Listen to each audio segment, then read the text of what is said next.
Hello বন্ধুরা, তোমরা সবাই কেমন আছো? আশা করি ভালো আছো, সুস্থ আছো। তো আমিও ভীষণ, শরীরটা ভালো নেই যদিও, কিন্তু খুবই ঠান্ডা লেগেছে।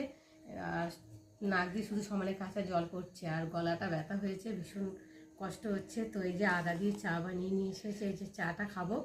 আর এই যে মুড়ি নিয়ে এসেছি, মুড়িটা এখন ঢেলে নেবো। আর এই দেখো গরম গরম চপ নিয়ে এসেছে। আর দেখো বেগুনিটা দেখো কত বড়, বেশ গরম আছে, বেশ খেতে বেশ ভালো লাগে, মচমচ করছে। আর সর্দি মুখে তো কিছু ভালো লাগছে না। আর এই যে চপ, দুটো চপ আছে, এই যে মুড়ি দিয়ে চপ দিয়ে খাবো। তো সর্দি মুখে একটু ঝাল ঝাল খেতে ইচ্ছা করছে। তো ভাবছিলাম একটু ফুচকা খাবো, কিন্তু ফুচকা খেতে গেলে আবার স্টেশনে যেতে হবে। বাড়ির কাছে তেমন দোকান টোকান নেই, ওই জন্য এই চপ ভাজছিল আমাদের এখানে কাকিমা একটা।